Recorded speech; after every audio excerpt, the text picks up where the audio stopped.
Right, so hello, greetings, peace to everyone. Today is the 20th of October. It's the day after the heroic march and discussions in Parliament.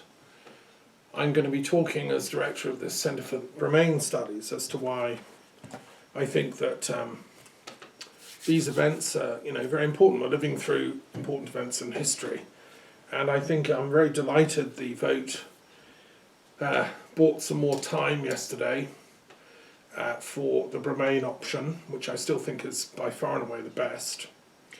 I'm going to be talking about Parliament. I also want to start by congratulating all the marchers, 1 million people, we don't know the exact figure, who went to London. I tried to go, I nearly went. I think many of my friends would have been there. In fact, everybody who was there is a friend of mine. I think those 1 million people represent the majority of people of Britain, myself included, and we've changed our mind about Brexit, as that farmer has put into the field in Wiltshire, a county I know and love well. I've taught there.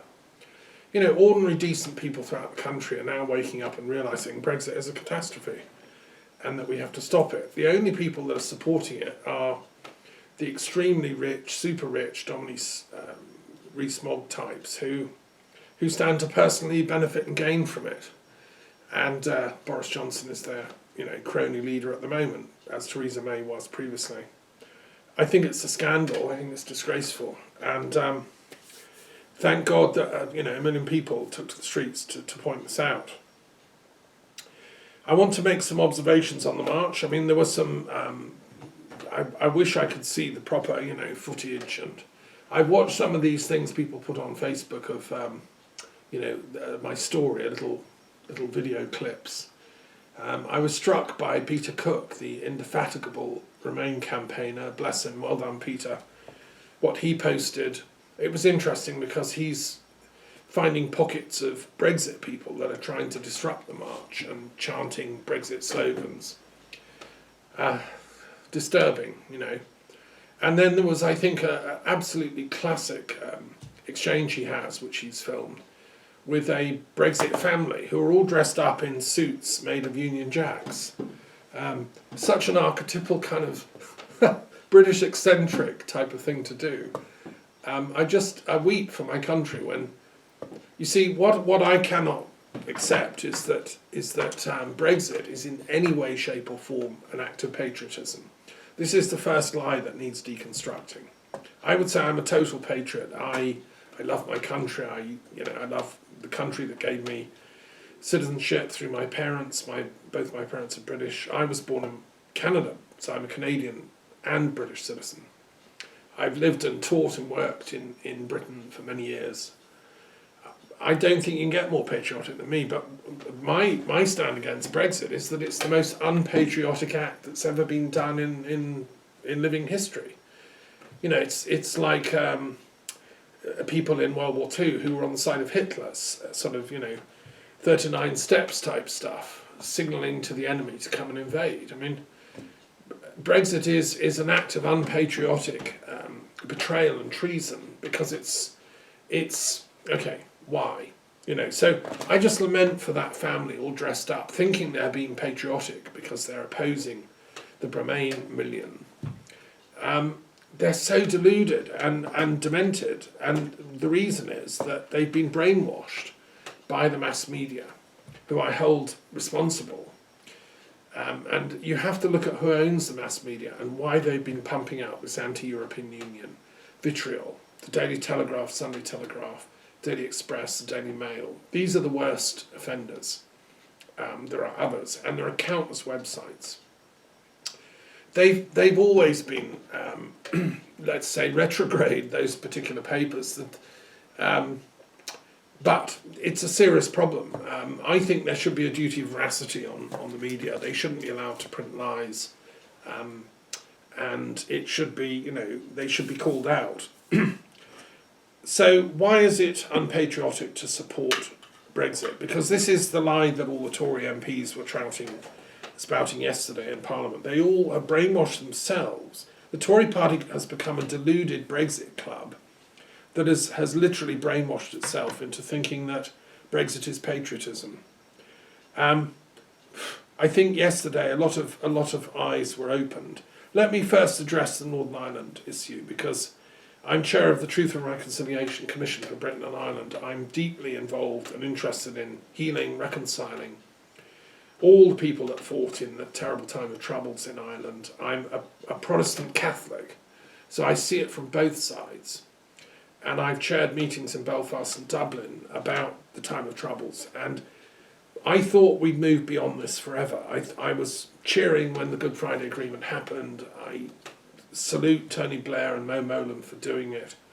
And I was involved with peace discussions behind the scenes involving Christians and also Druids. The Druid community of Ireland and Britain, we met. Because I'm Peace Druid of Britain, I went and talked to them in Ireland. And it was part of this détente that's needed between Irish culture, deep down, and British culture. There's an arrogance in British culture, and English culture in particular, that regards itself as God's chosen people and the Irish as barbarians. And if you look at the literature, right from the 1200s onwards, there's been that kind of thought meme. What it forgets is that Ireland had a culture going right back to the Bronze Age, the ancient Irish poems of the bards, Finn MacCool, the earlier legends and so on. And they're really, really, really ancient. And for me, I'd never learned this in school. We were never taught that Ireland mattered. It was like, oh God, what's Ireland? Like, yeah, we never taught it, right? And so I had to learn all this the hard way as a historian, and went to Ireland, met people, went to Irish peace centres, went to academic centres studying peace, and made it, my duty to study this conflict in detail. And it's like an eye-opener. When I went to the Clonagall Castle and met the Fellowship of Isis in '82, Reverend Durden Robertson, who was a Church of Ireland minister and a pagan, we had a huge, long conversation about Irish history, and he told me to read Geoffrey Keating, and he showed me some ancient Irish sources, which tell the story of the earliest cultures of Ireland. And I went away and I've researched it all. And so I realised that Ireland is a very ancient, sophisticated culture. We can't just ignore it, take it for granted. And Britain doesn't have a God-given right to rule it.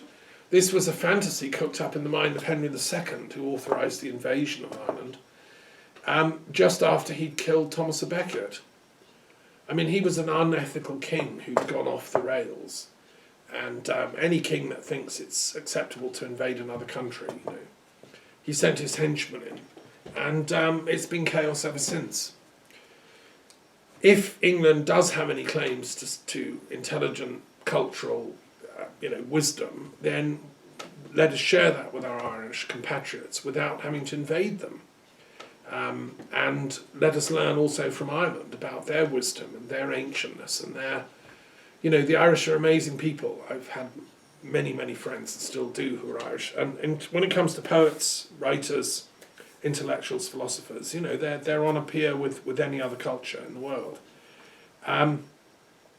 What I think was scandalous is the way the Tory government has been using the DUP, pretending to be in favour of the DUP, using their votes to prop up their government under Theresa May and then under Boris Johnson.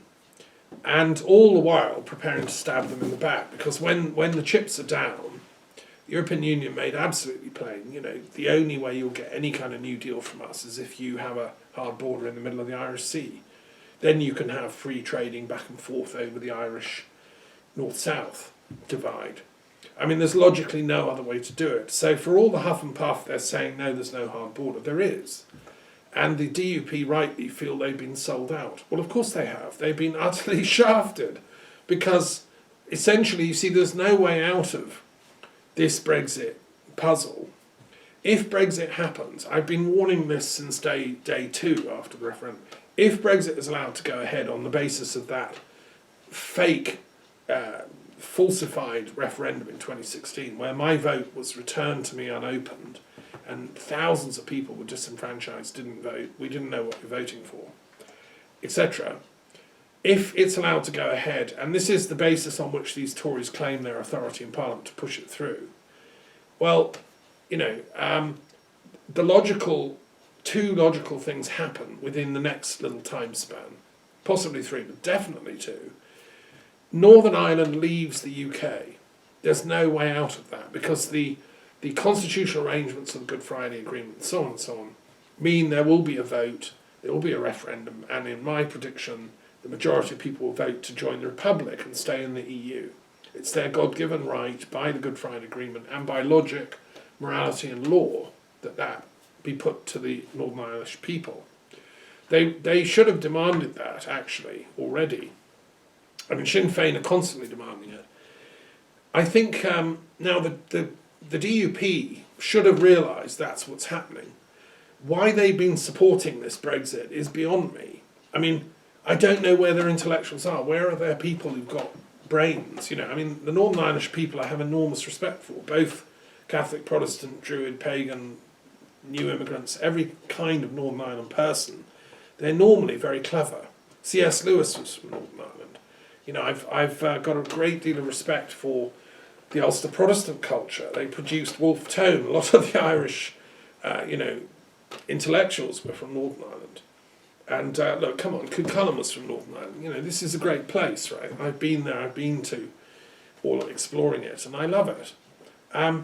Well, how can anyone that loves Northern Ireland as a country be supporting Brexit, knowing that it's going to lead to the ending of Northern Ireland? It's a suicide cult.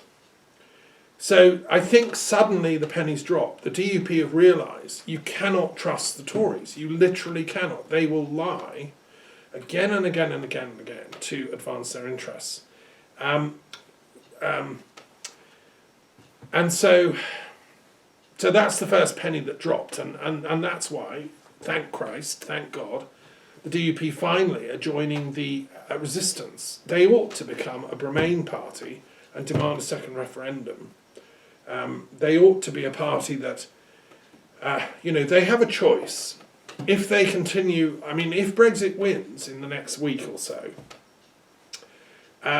it is the end of Northern Ireland as a part of the UK. I mean, there's no way. The chain of events will be complex, bumpy. There might be fighting, there might be physical force, issues break out and so on. Very probably will. Tragically, all that can be avoided by choosing Bremain in a second referendum. And if I was a DUP leader, let's say I was, Ulster Protestant proud DUP leader, like that amazing DUP woman MP that I greatly admire, whose name escapes me, but who was speaking out passionately against, abortion, and I mean they have their own culture, which is actually quite similar to the Catholic culture of Ireland. They don't, the DUP don't like abortion. They don't want, the kind of secular morality. They're quite strong Christians, and paradoxically, they're very close to the Catholic position. So they actually really have more in common than they realise, and I think they're finally waking up to that. So, yes, when the push comes to shove, they should be supporting Bremain in order to safeguard their own country.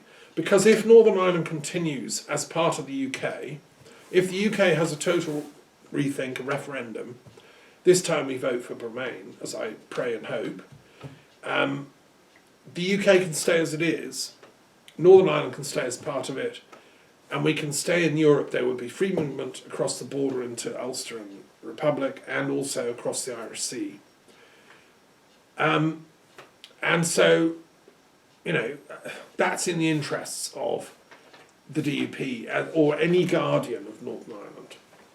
What Boris Johnson and the Tories are doing is it gives Machiavelli a bad name. It's worse than Machiavelli, I mean, Machiavelli was quite an intellectual. He was a playwright. He was a clever man. What these Tories are doing is just, it's an own goal for their personal egotistic interests.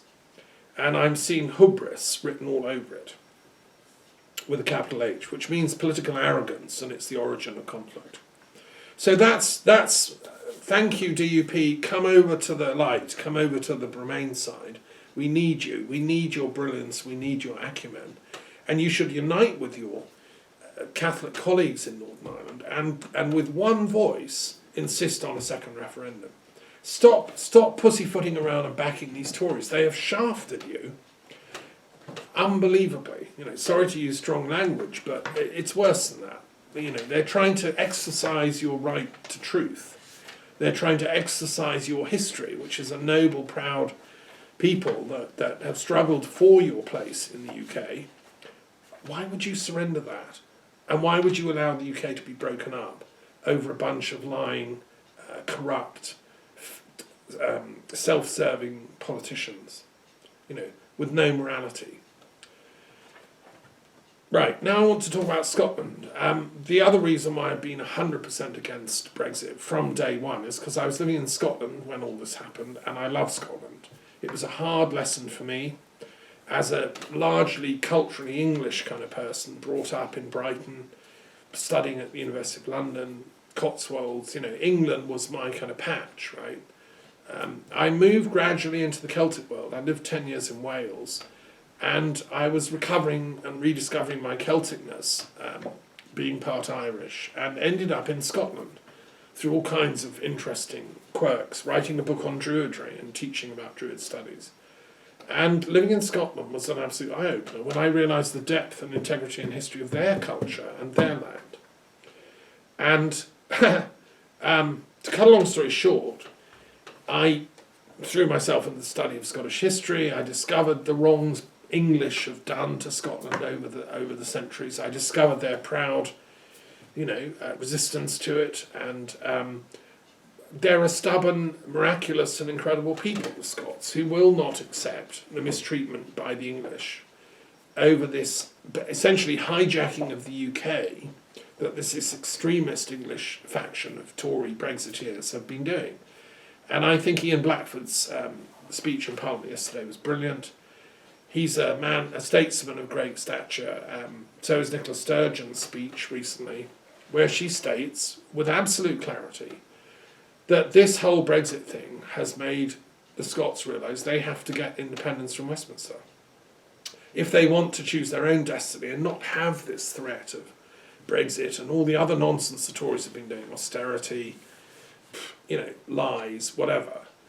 The Scots have had enough. They're a decent, kind, socialistically inclined people. They like to share and care, and they might be poor in parts of Irish history that in the past, when Dr. Johnson walked around with Boswell into the Hebrides and so on. Yeah, people were poor, but they had their pride and their self-respect and their love of God, of truth and honour.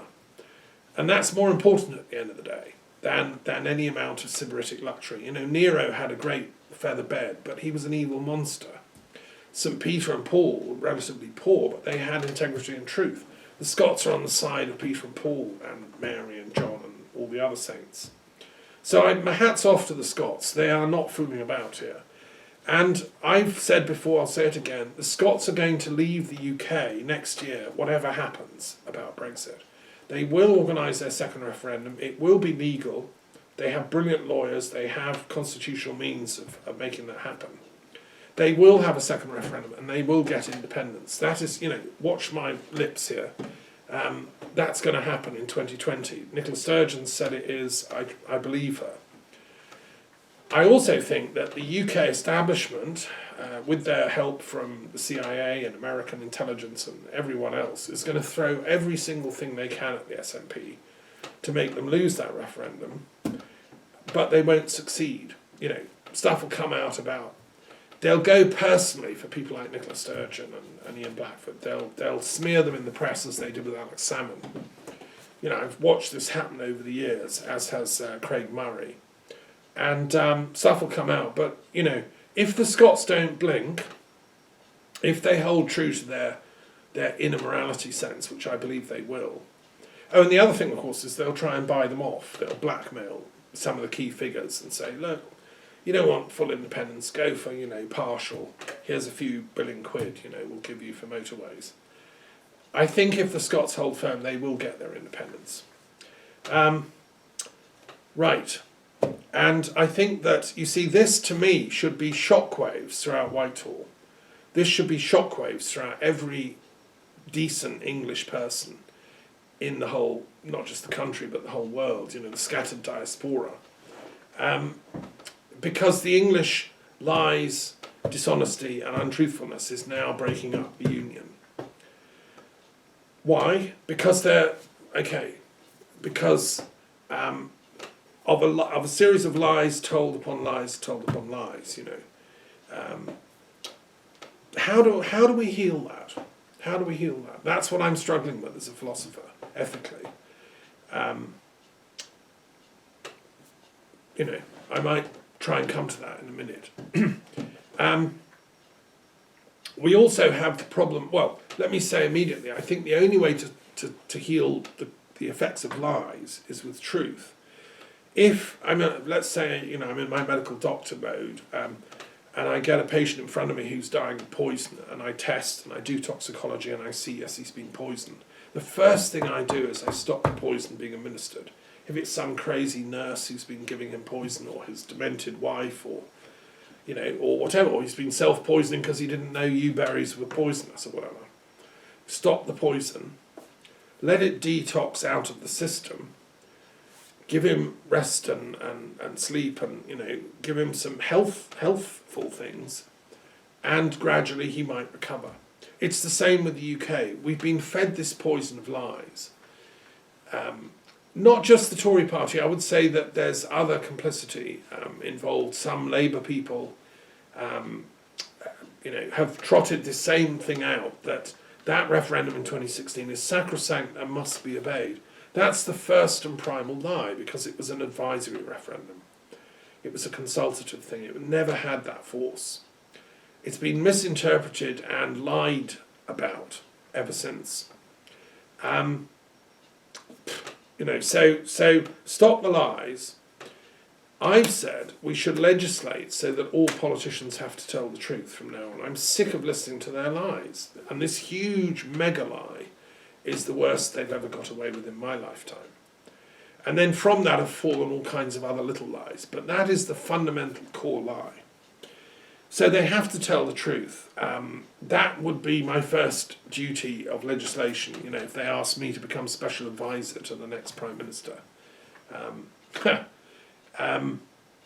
Let's look at Labour briefly, because I think Labour has some complicity, and I'm so pleased that on Saturday, I think Jeremy Corbyn's response was good. His heart's in the right place. He's finally moving to become a firm second referendum chap, and it should have been done 2 years ago. It should have been done when most of us woke up in this country and realised that Brexit is a disaster. He's been, I think, pandering to his extremists in the party that are pro-Brexit, trying to hold them in. Well, you can't. At the end of the day, if you've got a mad horse in your team, you have to cut them loose. And those extremist Labour Brexiteers are not true socialists. They haven't got an understanding of the benefit of their country as a whole, is what they should be for. They've got this anti-capitalist, anti-EU kind of blinkers on. And then they've been so brainwashed by this lie that 2016 referendum has to be done, that they've accepted it. It's become their truth. And I feel very sorry for them, because I don't think they're bad people. Not all of them, at least, but I think they are very, very seriously deluded. But fortunately, Keir Starmer and Jeremy Corbyn spoke extremely well in the House yesterday, and over the last few days of the Queen's speech leading up to that, I think Diane Abbott has done very well in her summing up. She has a ruthless intellect, actually, Diane, and I have to say, I used to belong to the Labour Party in my days living in the City of London in Westminster, and we were on a team that selected her as our MP way back in the 80s. So Diane, yes, you've done a good job and suffered a lot of abuse over the years. So true Labour is a party of Bremain and is finally realising that fact. And many of them were marching yesterday. They need to stand up 100% and come out as a Bremain and second referendum party. And we just have to pray it's not too late. The Green Party as well is doing that, and I think again Caroline Lucas' talk was brilliant. I've written to the leaders of all these progressive parties saying they need to make an alliance, not only to bring Brexit down in the short term, but also in the run-up to the second election, general election. We have to get them in an electoral alliance so they're not standing against each other. There should be one Bremain candidate standing against the Brexit lot. And they have to work out a deal. I proposed that, and I've had a reply from Caroline Lucas's secretary saying, she has heard it. I hope the other leaders hear it and, act accordingly. They shouldn't be standing against each other. The genuine socialist Labour tradition has much more in common with the Greens and with the genuine Liberal Democrat tradition, which after all was the Liberal Party plus the Social Democrat Party. And so it's a social democratic Liberal Party. I want to also mention for the Green Party and the Labour overlap is the work of E.F. Schumacher, great economist, who I've studied, and taught and explored his ideas for many years as rector of the Green University, which I set up back in the year 2000. Ernst Schumacher was a great thinker, intellectual, who he was an economist. He studied at Oxford. He was German originally, and he was brought up and taught in Germany before World War One, and he went to Oxford and became friends with Keynes, and he warned about the terrible impact of the reparations imposed on Germany after World War One, and he said this will lead to resentment and revenge. Keynes took the same line, and they agreed 100%, and that's what led to the rise of Nazism. Schumacher's work was honoured. He was part of peace missions, into Germany and so on. And then he, after World War II, which was a catastrophe, and he lived through that horror, saying, I knew this would happen. After World War II, he was in the reparations mission that was sent into Germany to try and recover what we could of the lost remnants and try and help the victims, because the German people were victims of Nazism as much as the Jews and the other people they victimised. As I would say that the poor of Britain will be victimised if the Brexiteers win, because they will suffer, even though they may be dressing up in Union Jacks and think that Brexit's a good idea.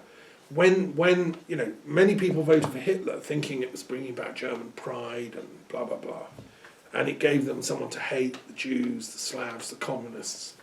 I was hearing in Peter Cook's little video, that's the kind of thing these Brexiteers are spouting. We hate the EU because we hate communism. I mean, it's just a joke.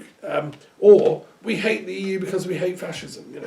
I mean, Peter pointed out quite intelligently, well, it's got to be one or the other. But no, in the irrational world of the Brexiteer mind, it's just hate. There is no reason. Schumacher faced all this, and he said in the aftermath of World War II, when he went into Germany, he wrote a classic line, which I quoted in my PhD thesis, that the Germans hadn't failed as experts, they hadn't failed as technocrats, they hadn't failed as scientists. They failed as all-round human beings with a moral compass. Not every German, but all those who were implicit in the Holocaust. And he points out that our education system of hyper-specialisation is partly to blame, because you're taught a skill and expertise. You're not taught how to compare and contrast that expertise with others. You're not given the overview. So that's what we try and do at the Green University, and that's why Schumacher then went to Burma and became an economist consultant to the Burmese government and thought through, because it was the age of development, all these third world countries wanted to develop their economies, and they hired Schumacher to advise them how. And he thought through from the grassroots up. He said, I don't think you want to go for big capitalism like they're doing in other countries. I think you need to adapt your Buddhist culture to economic advancement. So what would a Buddhist economics look like, where we work for the collective good of the whole of the community? It would be more left-wing, it would be more socialist, but it would be socialism with a human face, with compassion. It wouldn't be sort of Mao, shoot you if you're not my kind of communist. No, not that. It would be compassionate, grassroots, eco-socialism. Anyway, that's what inspired Schumacher to look at Buddhist economics and an alternative greening of economic thought. And he then wrote his classic work, Small is Beautiful, which inspired a whole generation of green thinkers, including myself. And, it inspired the green movement among other thinkers. Now, what's important to hear is that Schumacher was a member of the Labour Party for many, many, many years. In fact, I think all his life. He was foundational, after the war, he was a foundational supporter of the Attlee government and its socialisation of medicine, transport. My father worked for the National Transport Board. Schumacher worked for the National Coal Board.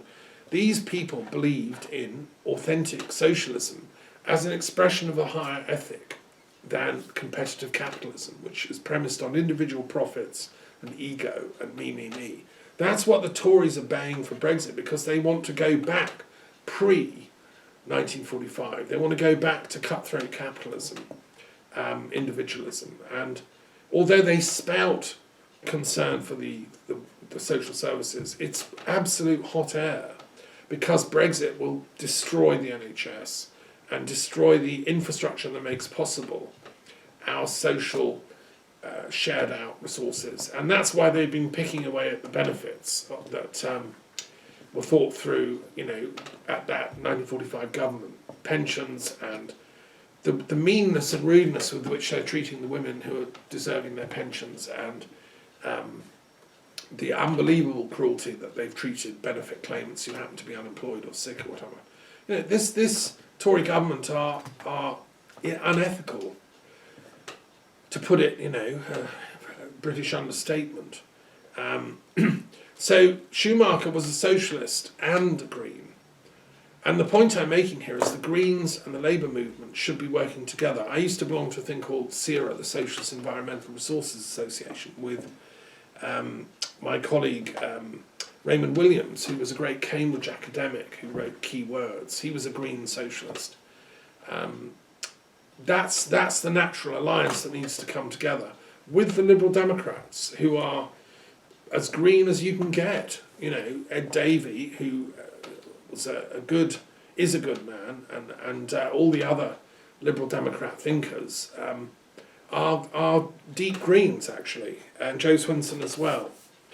And the Social Democrat side of their tradition should mean that they should work in alliance. So I don't think they should be standing against each other at the next general election. I've written to them and suggested that.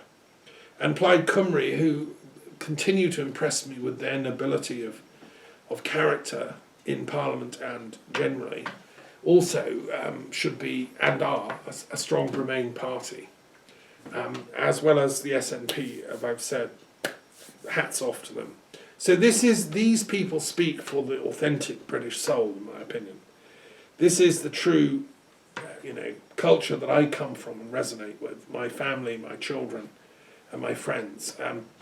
I've known Conservative Party members. I've taught them. I've worked alongside them. I've had correspondence with them. I know the type, but this type that have taken over with Boris Johnson, the Brexit Party.